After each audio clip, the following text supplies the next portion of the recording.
ETF index mutual funds నేర్చుకుని stock మార్కెట్లో రాణించాలనుకుంటున్నారా? వెంటనే ఈ నెంబర్కి కాల్ చేయండి.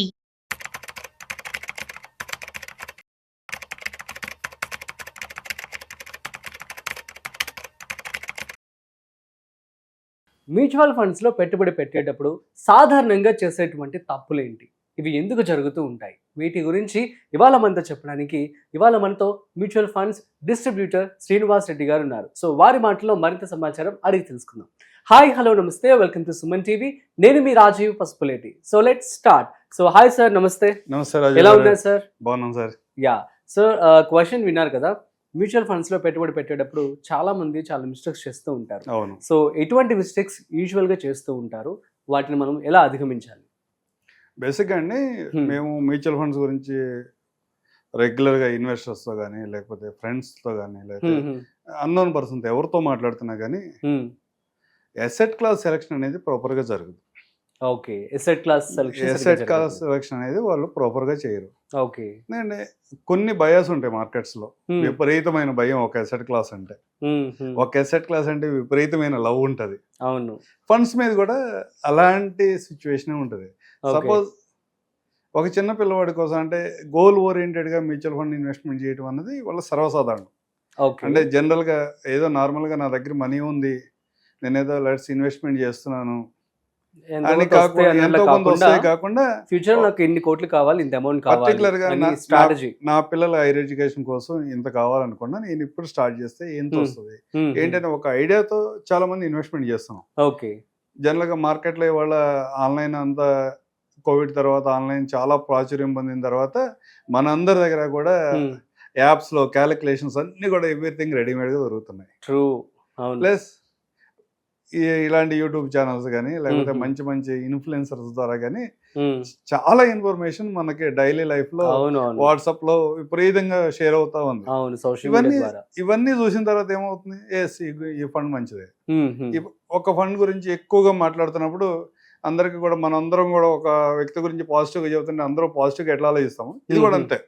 ఏదైనా ఒక ఫండ్ గురించి విపరీతంగా ప్రచారం జరుగుతున్నప్పుడు సరే దీంట్లో రిటర్న్ చూస్తే బాగానే ఉంది కదా, ఇది ఒక రకంగా అంటే కంపేర్ టు ట్రెడిషనల్ ఇన్వెస్ట్మెంట్స్ తో పోల్చుకున్నప్పుడు రిటర్న్స్ బాగానే కనబడతాయి. అవును, అలాంటి సందర్భాల్లో ఏమవుతుందంటే ప్రాపర్ అసెట్ క్లాస్ సెలెక్ట్ చేసుకోకుండా ఎక్కడ పడితే అక్కడ ఇన్వెస్ట్మెంట్ చేస్తారు. ఓకే, లైక్ ఒక చిన్న పిల్లాడు ఉన్నాడు ఉదాహరణకి, ఒక 20-25 సంవత్సరాల తర్వాత అతను టార్గెట్ కోసం ఇతను ఇన్వెస్ట్మెంట్ స్టార్ట్ చేశాడు. ఓకే, ఒక asset class only 10-12-13% below 10% returns ఇచ్చే అసెట్ క్లాస్ ఒకటి ఉంటుంది.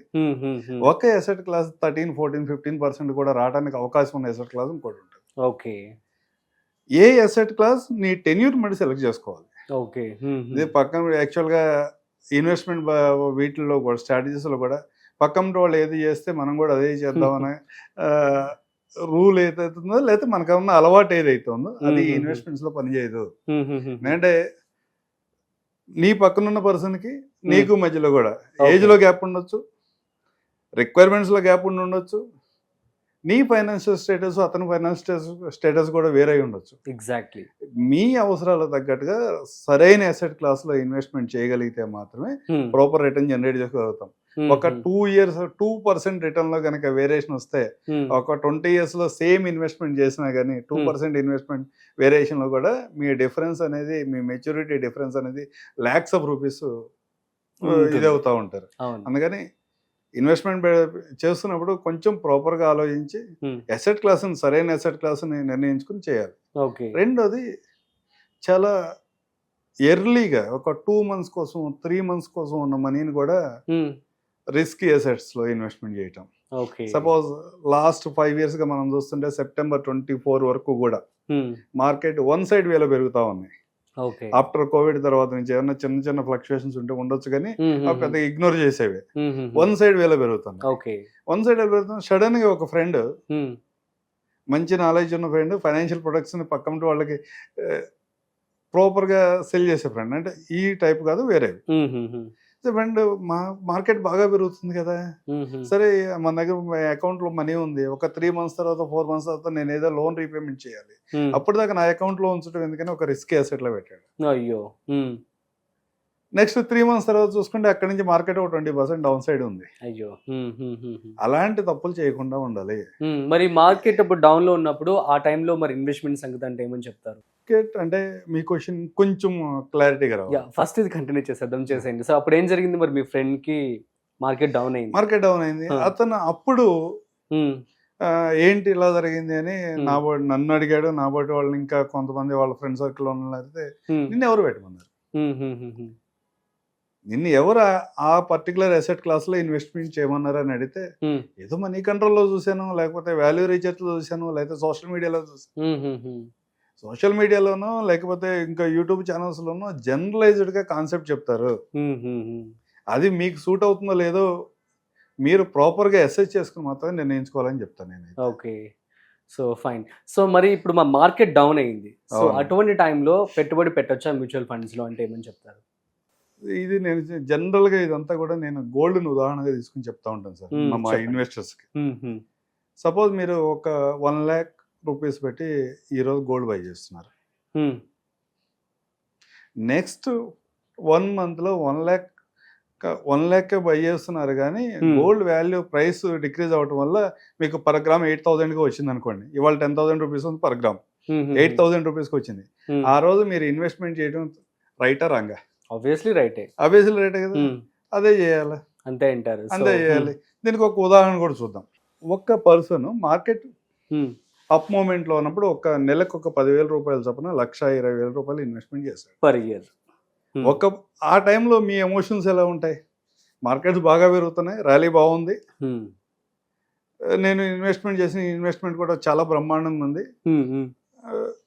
చాలా హ్యాపీ మూడ్లో ఉన్నాడు.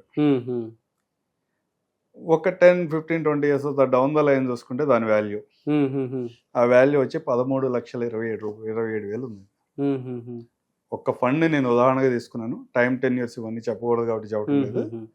1,20,000 రూపాయలు ఇన్వెస్ట్మెంట్ చేస్తే మార్కెట్లు అన్నీ బాగున్నాయి, మార్కెట్లు పెరుగుతున్నాయి అన్నప్పుడు నీ ఇన్వెస్ట్మెంట్ 13 లక్షల రూపాయలు అయితే మార్కెట్స్ అన్ని డ్రాస్టిక్ గా పడిపోయినాయి, 50% మైనస్ లోకి వెళ్ళినాయి. ఆ టైంలో దగ్గర ఒక ఇక్కడ కూడా ఒక 12 నెలలు, నెలకు 10,000 దాకా చొప్పున 1,12,000 రూపాయలు ఇన్వెస్ట్మెంట్ చేస్తే ఆ ఇన్వెస్ట్మెంట్ వాల్యూ వాళ్ళ 19 లక్షలు. మార్కెట్ పెరుగుతున్నప్పుడు నువ్వు ఇన్వెస్ట్మెంట్ చేసావు, ఆ రోజు నువ్వు చాలా హ్యాపీగా కంఫర్ట్ గా ఇన్వెస్ట్మెంట్ చేసావు. ఆ టైంలో నీ ఇన్వెస్ట్మెంట్ చేసిన అమౌంట్ కి ఈ రోజు వాల్యూ 13 లక్షలు అయితే నువ్వు చాలా భయపడిపోకుండా ఏం జరుగుతుందో, నెక్స్ట్ డే ఏం జరుగుతుందో తెలియని పరిస్థితుల్లో ఉండి నువ్వు ఆ రోజు ఇన్వెస్ట్మెంట్ చేసావు. ఆ వాల్యూ 19 లక్షలు అంటే దగ్గర 6 lakhs ఆల్ఫా జనరేట్ అయింది. ఎందుకంటే ఎప్పుడైనా మార్కెట్ పడిపోతుందని కనుక ఎవరైనా మ్యూచువల్ ఫండ్ లో ఎట్టి పరిస్థితుల్లో కూడా మ్యూచువల్ ఫండ్ లోంచి బయటికి రావద్దని నేను చెప్తాను.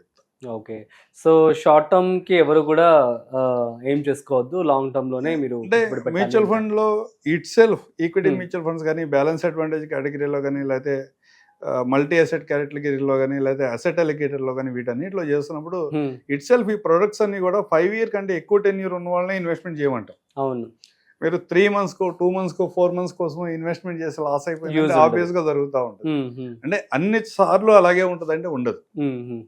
లాస్ట్ 2-3 months క్రితం ఇన్వెస్ట్మెంట్ ఎవరైతే చేశారో కొన్ని ఫండ్స్ లో, ఇవన్నీ కూడా ఈ 2 months లో 20% రిటర్న్ జనరేట్ చేసినాయి. ఓకే, కానీ September 24, 2024 కి ఒక 2 నెలలు 3 నెలల ముందు ఇన్వెస్ట్మెంట్ చేసిన వాళ్ళు డిసెంబర్కి వచ్చేప్పటికి దగ్గర 10-15% మైనస్ లోకి వెళ్ళింది. థింగ్స్ అన్ని అప్ అండ్ డౌన్ వాలటైల్ ఉంటాయి. వాలటైల్ ఉన్నప్పుడు నువ్వు అబ్జర్వ్ చేసుకోగలిగితే ఇన్వెస్ట్మెంట్ చేయి. అబ్జర్వ్ చేసుకోలేనప్పుడు అసలు పాసిబిలిటీస్ ఏంటి, ప్రోడక్ట్ ఈ ఫండ్స్ అన్ని కూడా ఎలా మూవ్మెంట్ జరుగుతుంది, ఎలా ఇంక్రీజ్ అవుతుంది, అసలు బ్యాక్ ఎండ్ లో ఏం జరుగుతుందో తెలుసుకోకుండా ఏదో long term return, short term return చూసి కనుక ఇన్వెస్ట్మెంట్ చేస్తే ఒక్కోసారి మీ అవసరాలకి మీ మనీ ఉపయోగపడకపోవచ్చు. Okay, fine, super sir, thank you so much. Thank you. So guys, అర్థమైంది కదా, మ్యూచువల్ ఫండ్స్ లో పెట్టుబడి పెట్టేటప్పుడు చాలా మంది కూడా ఈ కామన్ మిస్టేక్స్ అనేవి చేయడం జరుగుతుంది. కాబట్టి మీరు మార్కెట్ శ్రీనివాస్ గారు ఒక ఎగ్జాంపుల్ చెప్పారు. సో మార్కెట్ హైలో ఉన్నప్పుడు ఇన్వెస్ట్మెంట్ చేస్తే 13 లక్షలు వచ్చిందట, మార్కెట్ డౌన్లో ఉన్నప్పుడు ఇన్వెస్ట్మెంట్ చేస్తే 19 లక్షలు వచ్చిందట. సో కాబట్టి మీరు వాలటాలిటీ ఖచ్చితంగా ఉంటుంది, కాబట్టి మీరు ఖచ్చితంగా లాంగ్ టర్మ్కి మాత్రం ఇన్వెస్ట్మెంట్ చేసుకున్నట్టయితే మ్యూచువల్ ఫండ్స్లో మంచి బెనిఫిట్స్ అయితే మీకు రావడం జరుగుతుంది. సో ఈ జాగ్రత్తలు ఫాలో అయ్యి ఇన్వెస్ట్మెంట్ చేసుకోండి. That's it. మరొక ఇంట్రెస్టింగ్ కాంటెంట్తో మళ్ళీ కలుద్దాం. అంతవరకు చూస్తూనే ఉండండి సుమన్ టీవీ.